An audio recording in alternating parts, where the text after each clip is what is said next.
experienced on the Obudu Plateau. Due to its 1,600 meters elevation, the ranch has in recent times seen an influx of both Nigerian and international tourists because of the development of tourist facilities by Cross River State government, which has turned the ranch into a well-known holiday and tourist resort center in Nigeria. It has a serene climate compared to other regions in Nigeria. VOP TV.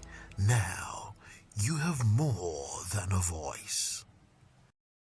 To know the happenings in the maritime sector, join us on the program Maritime Frontiers on VOP TV as we discuss key areas in the maritime sector from aquaculture, maritime transportation, maritime labor regulation, oil and gas exploration, ferry and passenger insurance, marine pollution and prevention, port operations, and lots more. Maritime Frontiers, exploring Nigeria's blue economy.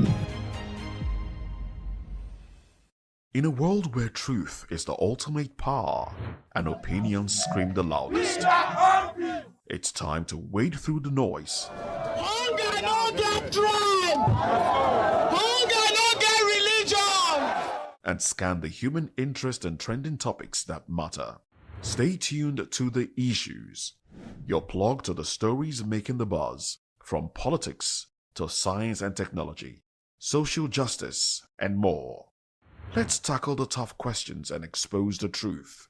The Issues on Voice of the People Television, Mondays to Fridays, 8 to 9 p.m. The Issues. Don't just react, understand. This is African News on Voice of the People Television, where we don't just bring you the news, we bring you Africa's heartbeats, the policies that shapes our world, and the economy that determines our future. African News on Voice of the People Television.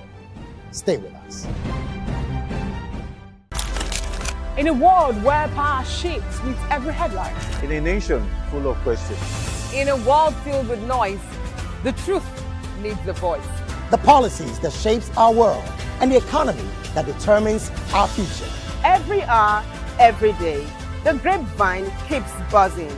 And together, we are committed to telling the stories that shape our world, because your voice is our focus. Don't forget, our voice matters the most. Let us come together and share our concerns.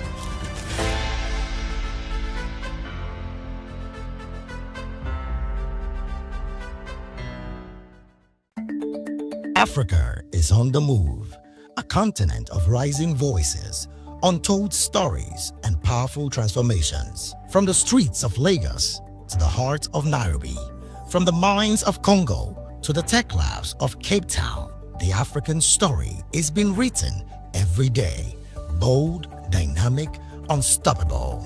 This is African News on Voice of the People Television.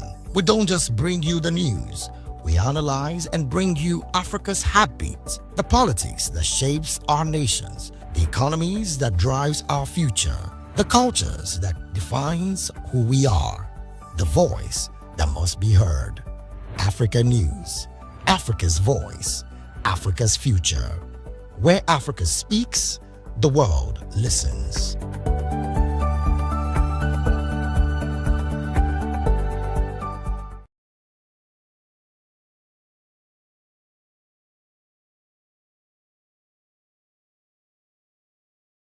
David Edwin. Before we begin the news, we would urge you to kindly visit our website. It is www.vop.ng for fresh and trending news stories.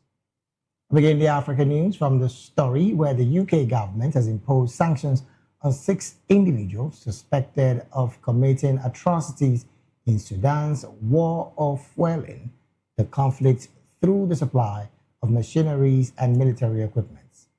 The sanctions target senior commanders in both the Sudanese paramilitary group, that's the Rapid Support Forces, and the Sudanese Armed Forces. Those sanctions include RSF Deputy Leader Abdul Rahim Hamda Dagalo, brother of RSF leader Mohammed Hamdal Dagalo, as well as other commanders suspected of involvement in mass killing, systematic sexual violence, and deliberate attacks on civilians in El Fasher, Sudan. The UK has also sanctioned 3 individuals suspected of recruiting foreign fighters or facilitating the purchase of military equipment, including Alvaro Andres Quajano, Mateo Andres de Buick Botero, and Claudia Viviana Oliveros Forero. The sanctions are part of the UK's effort to pressure the warring parties to engage in the peace process and allow humanitarian aid into Sudan. The conflict has resulted in thousands of deaths and millions displaced. Meanwhile, UN Human Rights Chief Volker Turk appealed for $400 million on Thursday to address mounting human rights needs in affected countries, including Sudan and Myanmar. The appeal comes after donor funding cuts drastically reduced the work of his office, leaving it in survival mode. The UN office is appealing for $100 million less than last year, following a significant scale back of its work in some areas due to a fall in contributions from countries including the US and Europe. Turk's office has raised alarm about human rights violation in Gaza and Sudan, the Democratic Republic of Congo, Ukraine, and Myanmar, amongst others. The funding cuts have resulted in reduced human rights monitoring missions and a decreased presence in 17 countries. The office has also had to cut 300 jobs, impacting its work. A hospital run by Médecins Sans Frontières, that's the MSF, in South Sudan's Jonglei state, has been hit by an airstrike, destroying the main warehouse and critical medical supplies. The charity blames South Sudanese government forces for the attack, saying they are the only ones capable of aerial attacks. The hospital, which serves over 200,000 persons, was evacuated hours before the attack, and one MSF staff member suffered minor injuries. In a separate incident, the MSF health facility in Pieri was looted by unknown assailants, leaving 250,000 persons without health care. The attack comes amid escalating clashes in South Sudan, with the UN warning of a possible return to civil war. The UN has reported 280,000 displaced persons in Jonglei state since December. Moving on, U.S. Senators Jim Risch and Jean Chastain raised concerns over the ongoing occupation of Eastern Democratic Republic of Congo by the M23 rebel group during a meeting with President Felix Tshisekedi at the U.S. Capitol. The senators, chairman, and ranking members of the Senate's Foreign Relations Committee expressed alarm over the humanitarian crisis in the region, where 26 million persons face acute food insecurity. The M23 rebel group, allegedly backed by Rwanda, controls significant territory in eastern DR Congo, including the provincial capital of Goma, Bukavu, seized in early 2025. The Congo River Alliance, a political military group including M23 rebels, claimed responsibility for last week's attack on Kisangani Bankoga International Airport in northeastern DR Congo. The meeting focused on the Washington Accords for Peace and Prosperity and the U.S.-DR Congo bilateral relations. The U.S. is ready to be a stronger partner to the DRC, but also warned it will act against those who have already broken their commitments. And in South Africa's Trade Minister, Pax Tao, is set to travel to China from Thursday to Saturday to sign the China-Africa Economic partnership agreement, securing duty-free access for South Africans' exports to the Chinese market. This move comes as South Africa seeks to diversify its exports amid a trade dispute with the U.S., its second largest trading partner. The U.S. imposed a 30% tariff on South Africa's exports in August, the highest rate in sub-Saharan Africa.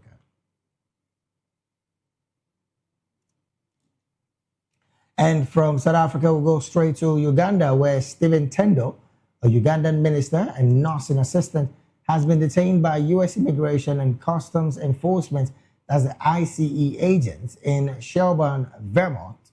Tendo, who has been living in Vermont since 2021, was taken into custody outside a healthcare facility where he works on Wednesday.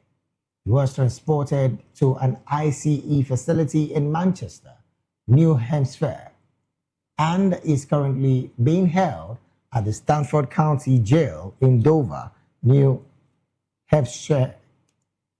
The reason for his detention is unclear, but advocates say he had a scheduled check-in with ICE on Friday and had been complying with all requirements. Tendo, who fled persecution and torture in Uganda, has been seeking asylum in the U.S. and had been living in Vermont under a stay of removal. His detention has sparked outrage and protest, with supporters calling for his release. Moving on, Kenya's Belgut Member of Parliament, Nelson Koech, has issued an unconditional apology for remarks he made about 8 months ago, admitting they were wrong and embarrassing. The United Democratic Alliance legislator, who chairs the National Assembly's Defense, Intelligence, and Foreign Relations Committee, described the comments as emotional and inconsistent with his values and public records. Speaking during a media interview, Koech said he would never advocate for the unlawful killing of Kenyan youth and that the comments were made in the heat of the moment. He took responsibility for the outcome, emphasizing the importance of the sanctity of life as protected by the Constitution and his personal faith. Koech maintained that he might have been misquoted, but still apologized for any misunderstanding. The MP's apology comes amid ongoing public debates on the role of leaders in promoting peace and respect for human lives. Moving on, Tunisian police arrested lawmaker Ahmed Saidani on Wednesday amid growing concerns over the government's escalating crackdown on critics of President Kais Saied. Saidani, a vocal critic of Saied, has mocked the president on Facebook, describing him as the supreme commander of sewage and rainwater drainage. Saidani's arrest is seen as part of a broader crackdown on opposition, with many opposition leaders, journalists, and critics imprisoned since Saied seized power in 2021. Earlier, a Tunisian appeal court upheld and increased lengthy prison sentences for high-profile politicians, including opposition leader Rashid Ghannouchi and former security officers, as part of a crackdown on dissent. Saied has ruled by decree since dissolving parliament and dismissing the government's move described as a coup by the opposition.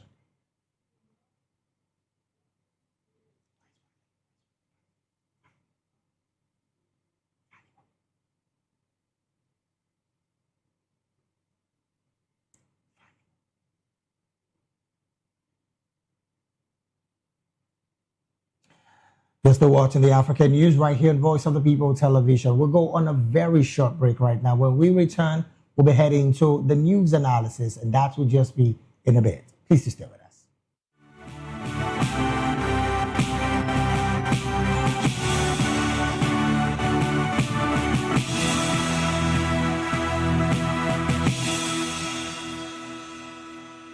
Mr. Familoni, and here's to VOP TV.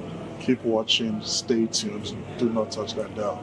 My name is Made Kuti, and you're watching BOP TV. Keep watching. Welcome. My name is Zika Davis. Distinguished ladies and gentlemen, boys, viewers, everybody, boys and girls. This is VOP TV. Do you know what that means? Voice of the People TV. You don't have a voice, don't come here. You better make sure your voice is heard. Are you ready for the extraordinary? Something big is happening on your screen. Introducing VOP TV. Now streaming on SLTV channel 264. From breaking news to captivating conversations, news analysis, giving you all sides to the story. We break in-depth discussions on the issues that matter, from politics to sports, entertainment, and lifestyle. VOP TV on SLTV channel 264. Join us as we redefine what television means to you. Voice of the People Television, VOP TV. Now you have more than a voice.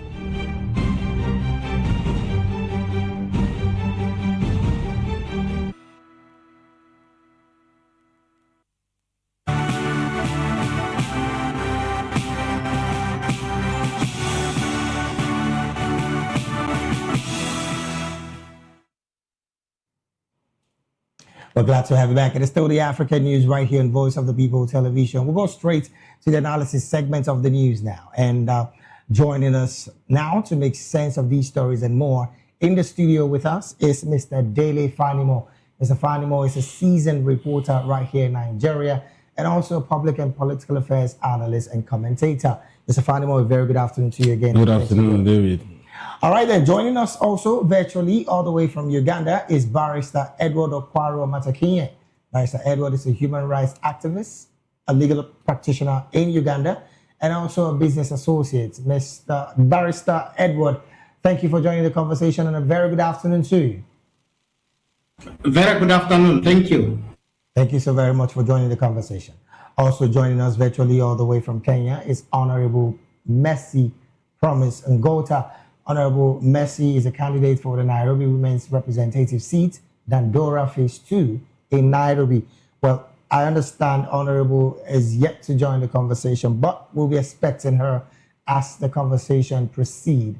Let me start off from Uganda. Barrister, this conversation about clamping down on dissent happening in Tunisia is one that has not really been off the shelves when it comes to the news stories that makes it around the news table across Africa.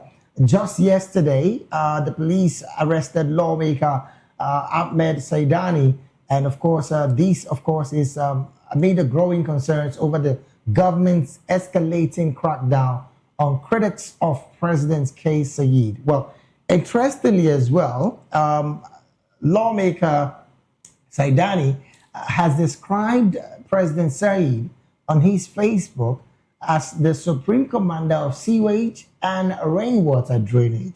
Well, I don't know if this is worthy enough of an arrest, but then let me get your position as well as a lawyer in Uganda first off, before we go further. Thank you, David. What I could actually say, in Africa, we have grown in different cultures, and Africa, they say charity begins at home. I would actually also not be happy with the language probably used to describe the president. But there's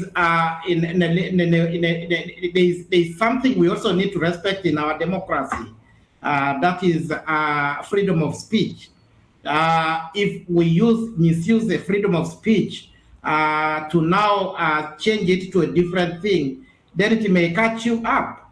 So I don't think it would be right for us to give personal names to our leaders. But I will actually be supporting the idea of freedom of speech in Africa. So freedom of speech is what we need, but let's not use it in a different way. So a government is actually an entity which you also can be in it one day. So if you see, you start misusing what we call a freedom of speech in that nation, then I feel it is unfortunate to even the leaders who actually whom we are looking at, because we are looking at these people. The manners we learn from them, the language they speak, actually go back to the people they lead. So I think it is unfortunate to use a bad language to individuals, but let's consider there is a freedom of speech in our democracy. Well, again, one thing I want to actually also make clear here is the fact that it's not about the first time that President Kais Saied has been having such level of massive arrest. In fact, I dare say as well that he's not just the only person that will be doing such in Tunisia, because during the Ben Ali era in 1987 to the 2011 period, similar crackdown on dissent and, of course, censorship and imprisonment of critics was also very loud. Carefully before the Monkef Mazuki era, that's particularly post-revolution government in Tunisia. But then looking at the fact that this is just a statement, like some would say, how much of an impact would these kind of arrests have on the tourism sector of President Kais Saied's administration? You know, David, there is a personal dignity we need to give to ourselves. Probably you might look at it not a very big statement, but it carries, on the other hand, how much that person has weighed that statement to his reputation. So the issues which are happening, probably which have repeated in that country, whereby the crackdown which has been going on the side of opposition, which is not good. In Africa, not even only, but let's talk about Africa. Africa, there is fear in most institutions. There is fear. Whoever comes to in leadership always needs to protect. So those are things we need to fight as Africa. And you have seen what is happening in even in Uganda. Freedom of speech is being refused, is being denied to the citizens. So when you talk, you put implicated. So I believe in Africa there is that generally leaders fear to be actual expression of views. So which we need to be discussing at this point. All right, then let me bring this conversation back to the studio here. Well, Mr. Fani, more interestingly, this is a situation that I know you are a bit part of because you've been around when it comes to the journalistic job. But you would also recall that President Saied has been ruling by decree over time. And of course, dissolving parliament is something he's done since some years back now. Looking at the fact that the parliamentarian took to his Facebook to make that statement, freedom of speech is one that is also being recognized even by Tunisia because they're also signatories to that charter. Now, the fact that international organizations, international Western powers have been silent about the consistent arrest on opposition in Tunisia is a major concern. But do you also think that this is more like affirming the authoritarian rule of Kais Saied in Tunisia? Because this is what opposition is clearly saying in that country. You see, what is being practiced in Tunisia is pseudo-democracy. You have an authoritarian president who was once in the military. Right. And transforming to a civilian government. More so in an environment that consistently you'll be having military rulers transforming from khaki to mufti. You see, there's no way a regimented person will claim to be a civilian that you can convincingly purge him of regimented lifestyle. In the military, power devolves from the top to bottom. There is nothing like consensus. There is nothing like, what if we do it this way? How do we do it to a subordinate? Do it the way I want it. And then the thing cascades down. If a GOC gives a brigade commander, from the brigade commander, it gives to the commanding officer of a barracks, and the commanding officer gives to the brigade major, from down till the last person. And then when it gets to the second lieutenant, it drops it on the shoulder of the warrant officer or RSM. And on and on like that until that instruction is carried out. That's the way of the military. And then you now expect somebody, just because he pulled off his uniform, you want him to just forget those years of military regimental life and then come to become a civilian. Even if he pretends to be one, his DNA is already wired to be a soldier, and a soldier for life. Now, with this conversation now, and of course this analysis that you just dropped now, is this a clear indication that the Arab Spring was a failed experiment of democracy in Tunisia?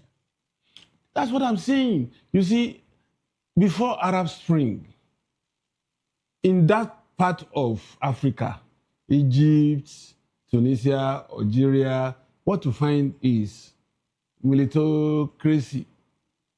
You know, forget the fact that somebody is pulling off his uniform to pretend to be a civilian.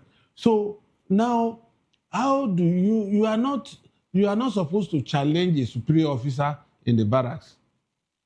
You recall that even Obasanjo, at some point, Nigerians had to remind him that, sir, you are no longer in uniform. You cannot ram anything down the throat of the National Assembly. You cannot ram anything down the throat of Nigerians, you know. But look at what he did in Udi. He didn't consult anybody. Just gave a marching order. And the whole place was leveled like Hiroshima and Nagasaki. And a lot of all these actions, you know. He didn't consult the National Assembly before they abducted Ngige, a sitting governor in his office. You know, he didn't consult anybody when he removed Ariye with 6 legislators. So what I'm saying is, will always be a military. Yes. So the person who is criticizing should also understand the implication of his criticism of a military ruler that they call maximum ruler.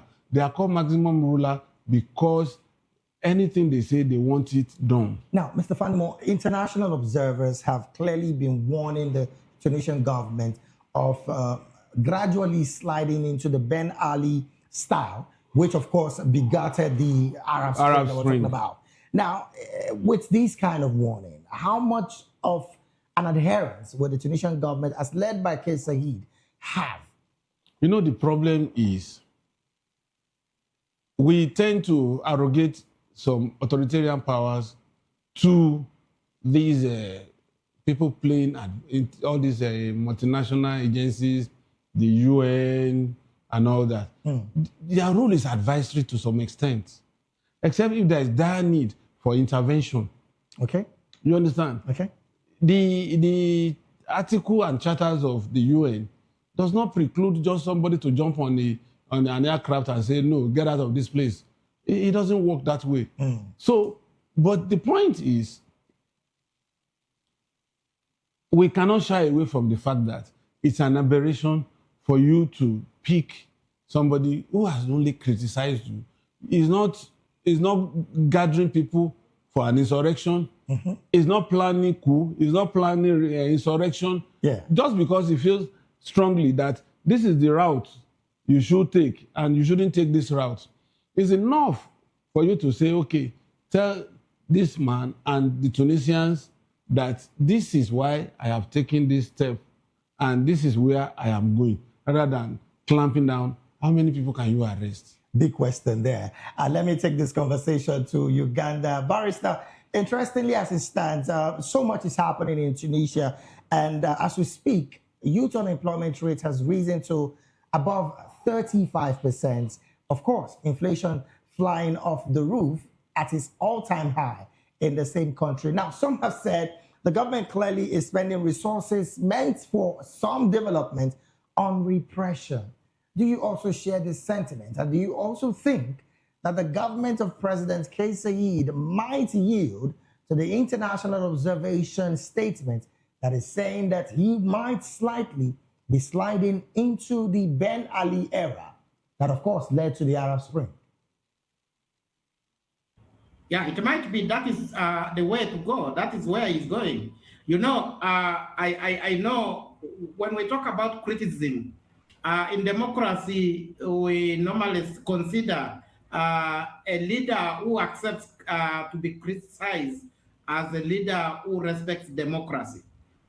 This is what we expect in nations where actually a good leadership is exercised. But now, looking at Tunisia, with the issues being raised and the international communities actually trying to impose some of these kind of criticisms, you get that the leader who has come through, just as my colleague has explained in the studio, a military kind of administration, which indicates Africa, any country which has actually gone through such experience.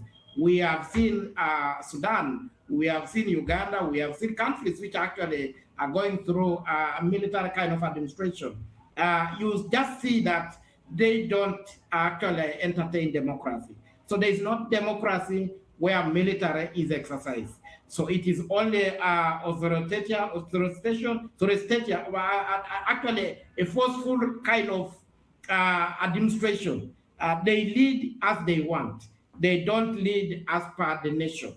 They go as they want. They don't follow the constitution. The constitution comes last to them. So we feel that is exactly what is going on in Tunisia, and it is unfortunate that a nation without a democracy will not be actually be possible to grow or to develop. All right, then. Well, let's take this conversation to another level and, of course, talk about the story from South Africa, where South Africa's trade minister, I'm talking about Pak Staal, is set to travel to China today to, of course, stay there till about Saturday to sign the China-Africa Economic Partnership Agreement, of course, securing duty-free access for South African exports to the Chinese markets. Now, you would recall as well that this move, of course, is a bane for the South African government to diversify its exports amid the trade dispute between the U.S. and, of course, South Africa. You also will recall that South Africa is about the second largest trading partner of the U.S. But looking at the fact that South Africa is presently trying to go to the U.S. after the AGOA agreement have been extended for another 12 months, do you think that this, again, might help the South African government gain more ground when it comes to exporting some of their products? Or do you think that the imposed 30% sanction by the U.S. on South Africans' exports is clearly majorly going to have another turn with this development of South Africa trying to seek partnership with China? I think it's going to deepen, actually, some kind of conflict between now, you know, the US and China are not actually, in business, they all struggle to look for markets, to look for partners who can actually associate themselves with their markets. So now you get that South Africa, the choice of going to China would not be actually be welcomed by the US, which is going again to bring them more problems. I believe as a nation, as everyone has a right to seek for markets, but when it comes like bilateral agreements, there must be a way you should be agreeing on issues concerning the development of your country. Yeah. So you get that South Africa is maybe stranded at this point. So there is no alternative apart from going to China to seek for other alternatives, since the US has decided to lock them out, lock the market out from them. So that's what I think it will bring issues going forward. Now, you are a business person as well, and I'm still staying with you, Barrister. Questions about the fact that South Africa consistently keeps exporting raw materials to China and, of course, importing the finished goods into the country. As the country, South Africa, and of course, the presidency as led by Cyril Ramaphosa, carefully failed to industrialize the nation under these kind of deals. Not even South Africa alone. We have decided as Africans to say that Africa does not need industries. In most cities I've gone, the most leadership in Africa today resort to import what is already made in other countries like China. We are consumers of many things coming from China. Even the vehicles we are using, you get that our road sector, our transport sector is full of China, Japan, full of things which we can actually, we have all the materials to do these things. But because of the corruption, because of the faith, and I think there is no willingness in the leadership of Africa. Africa is a very big giant in raw materials, and these raw materials, if we deployed this well, then Africa would be a very big, actually would have grown better than what other nations are actually giving us. So I think it's wrong for South Africa to take raw materials out instead of creating industries which could actually now create employment, create so many advantages to actually the nation, the citizens. That's what I'm looking at. And that is happening everywhere in Africa. All right, then. Let me bring this conversation back to the studio. Well, I'm going to start off from the relationship that is deepening, and I'm talking about the relationship of the U.S. government and Pretoria. You would also recall that after the G20 summit, when power was shifted back to the U.S. government carefully said that they might just not be inviting South Africa to come to that summit. And as it stands, even Pretoria has clearly said they would not be going to that summit. Now, China is heading to, South Africa is heading to China for another trade relationship. From your perspective, Mr. Fanimo, is there a possibility that South Africa might be deepening more the relationship that they have with the U.S.? Now, you also recall that AGOA deal was extended just a few days ago to 12 months.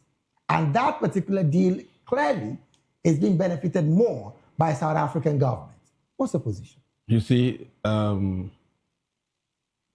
was a Cold War between the West and the Eastern Bloc of Europe during the days of Gorbachev and the rest of them.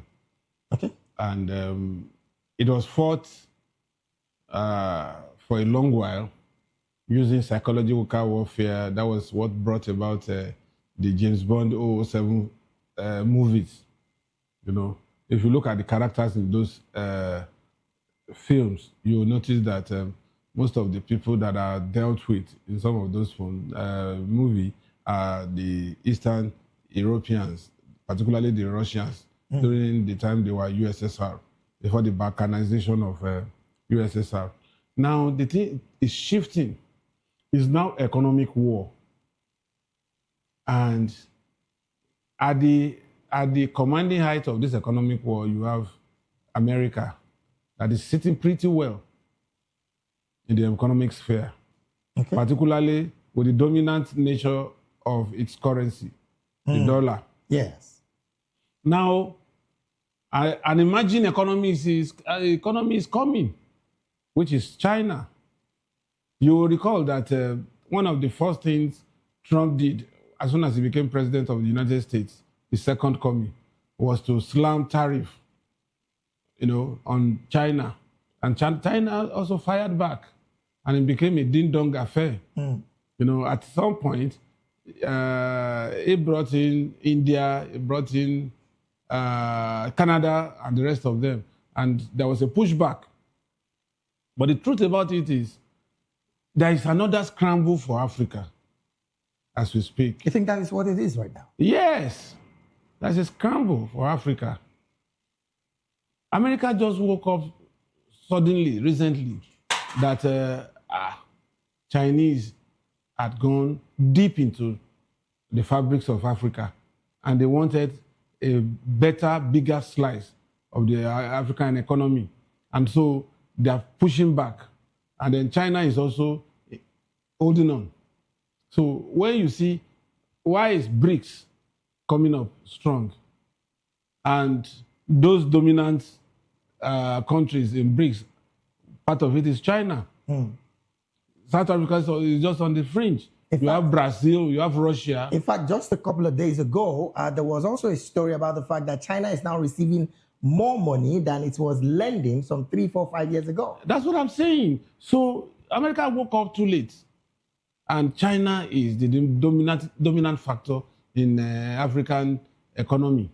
And so it's one of the reasons why America came down heavily on South Africa. And that was why they also withdrew those who have betrothed to them, giving them easy passage, and even the president had to welcome them, the boys. You know, when America was pushing out people from America, they were also welcoming the South Africans, whites. What does that tell you? So it's an economic war, and there's no way countries that are also angling for the soul of Africa will not square up with America in this fight. Now, I like the fact that you said it's an economic war because, again, you did say earlier that the economy of the world is, of course, sitting well with the U.S. and, of course, an emerging economy of China. Yes. Now, Africa is in the mix of all of this with her raw materials. China has just given a duty-free trade deal with most African countries, particularly South Africa and, of course, Nigeria.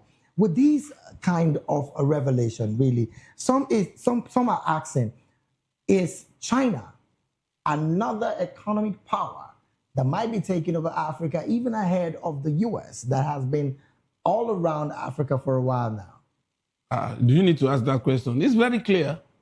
Go to DRC. Who are the people mining? The Chinese. Come to Nigeria. The corridor between here and Ibadan. Who do you find there? Chinese companies. They're everywhere. Who are the people building our infrastructure in Nigeria? The Chinese. Who are the people giving us grants and loans? The Chinese. And so they are already here. Well, that again was a question I actually had another angle at which to, but then let me take this conversation to Uganda because of our time. And I'm going to also switch the conversation because a hospital run by the Médecins Sans Frontières, that's the MSF in South Sudan's Jubilee State, have been hit by an airstrike, of course, destroying the main warehouse and critical medical supplies. Now, this again has been a concern, particularly on the part of people who are trying to get their rhythm right. And you know for a fact that South Sudan has also trying to be getting their economy and, of course, the security in that country right. Barrister, the concern about the U.S.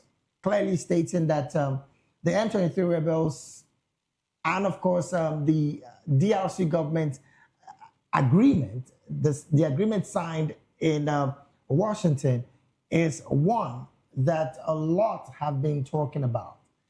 Do you think that South Sudanese in this mix might find a respite to these consistent attacks? Now, this is a hospital that serves over 200,000 persons, and they've been evacuated hours before the attack.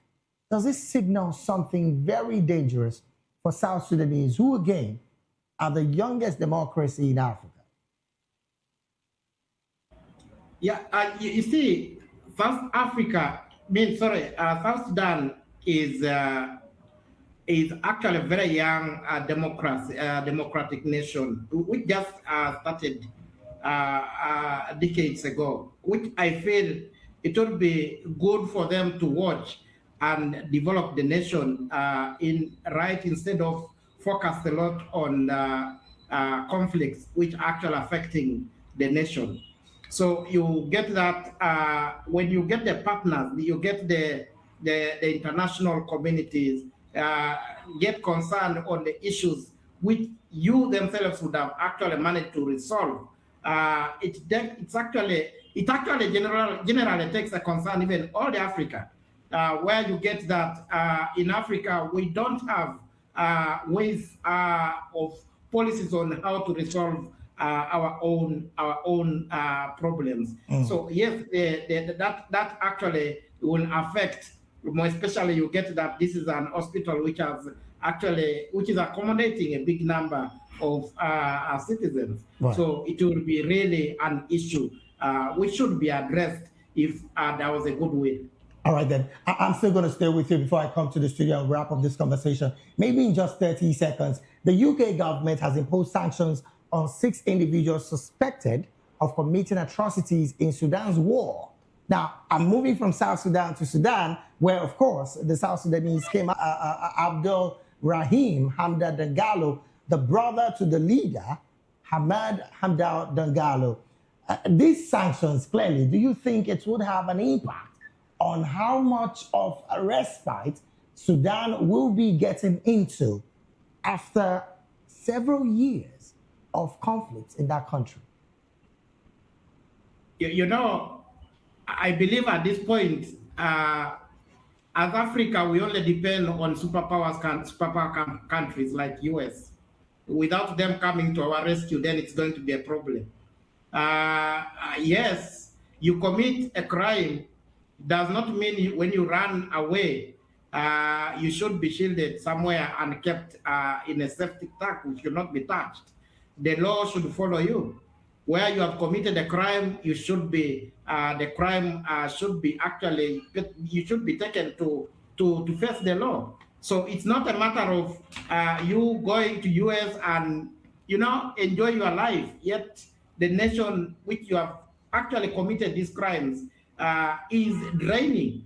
So I believe it is something which is, to me, will teach most of these African nations that US is not the only home you can be running. US is a place where the law can be exercised in you if you commit crimes anywhere in the world. Yes. All right then. Let me bring this conversation to the studio, and of course we'll wrap up with this. Mr. Fanimo, UK sanctioning this members of the RSF that have carefully built that crisis in Sudan. What do you make of this sanction by the UK government, sanctioning the deputy head of the RSF and leaving out the head, who again is still having issues with the ICJ? So what's your position with this, basically? Well, sanctioning the man that is before the International Court of Justice is like double jeopardy. So I think it was instructive that the British government took the deputy, just to weigh down on. You see, sanctions are meant to weaken the resolve of warring parties. Right. In such a way that they would also, because like I said, it's not possible for you to just come into another man's country and want to rein him in just like that. There will be backlash. So the only thing that British government felt it could do was to make sure that it gets to a point that it would deter these warring elements in such a way that they will be armed strong to continue with the conflict, so that respite can come. Because of course, if you don't browbeat these guys with all these sanctions and then the imminent sentence of the leader at the ICJ, there's no way you want to bring them to the table. Well, they will be stubborn. They will be recalcitrant. All right then. So you have to bring them down to their knees before you can begin to negotiate peace. Well, thank you so very much, Mr. Daly Fanimo, seasoned reporter and also public and political affairs analyst and commentator. It's always my pleasure. All right. Also, thank you so very much, Barrister Edward Okwaro Matakinye, human rights lawyer and, of course, a business associate in Uganda. Thank you so very much for joining the conversation. Thank you. Thank you very much. All right, then we'll take a very short break right now. When we return, more stories on the African News will be up next. Please stay with us.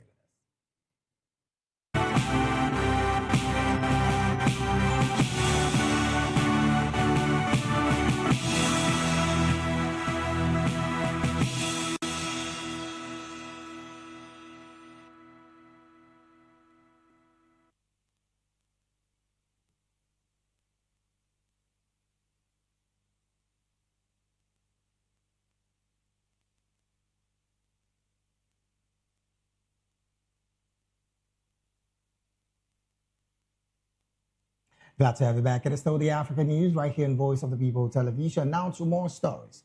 Police officers in Zimbabwe's Mashonaland West province have strongly criticized the police amendment bill, arguing it grants excessive powers to the Commissioner General of Police. The officers expressed concerns during a public hearing in Chinghoyi, stating the bill concentrates too much authority in one office.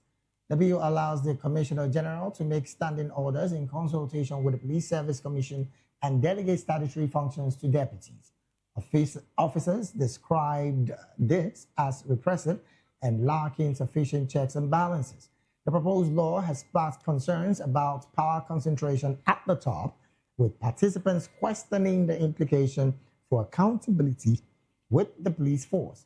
The bill's provision, particularly Section 5, Subsection 3, are seen as entrenching power and undermining oversight. And from that particular story, we'll go straight talking some African business. The Nigerian Naira and Zimbabwean Kwacha are expected to strengthen against the US dollar in the next week, while Kenyan shilling and Ugandan shilling are forecasted to remain stable. And Ghana's cedis may weaken, according to traders. The Naira is likely to gain from improved foreign exchange supply, driven by strong oil receipts and foreign investor inflows attracted by high debt yields. The currency was quoted at 1,364 to the dollar on Thursday, up from 1,388 Naira a week ago. Zambian Kwacha is expected to continue its upward trend, supported by improving macroeconomic fundamentals and resilient copper prices. The Kwacha was trading at 19.40 to the dollar, reflecting a 0.54% decline in the past week. Kenyan shilling is forecasted to be little changed, with dollar demanded from manufacturers and oil marketers, matching inflows from tourism and horticulture. The shilling was quoted at 128.97 to the dollar. Ghana's cedis may face pressure due to persistent hard currency demand, particularly from the energy sector. The cedis was trading at 10.98 cedis to the dollar. And to wrap up the African news, we'll go straight talking sports. Algerian boxer Imane Khalif has expressed willingness to undergo a sex test if it allows her to compete at the 2028 Los Angeles Olympic Games. Khalif, who won gold in the women's welterweight category at the 2024 Paris Olympics, faced scrutiny over her gender eligibility after being disqualified from the 2023 World Championship by the International Boxing Association, IBA. The IBA cited alleged failure to gender eligibility test as the reason for disqualification, but the International Olympic Committee, that's the IOC, cleared Khalif to compete in Paris, stripping the IBA of its recognition in June 2023. Khalif maintains she is a woman and has undergone hormone treatments to lower testosterone levels. And with that sports story, we've come to the end of African News right here on Voice of the People television. Do want to subscribe to our YouTube channel. On YouTube, we are at Voice of the People TV, and on all other social media platforms, we are at VOP TV Live. Thank you so very much for being a part of this broadcast. I am David Edwin. Do have a good afternoon.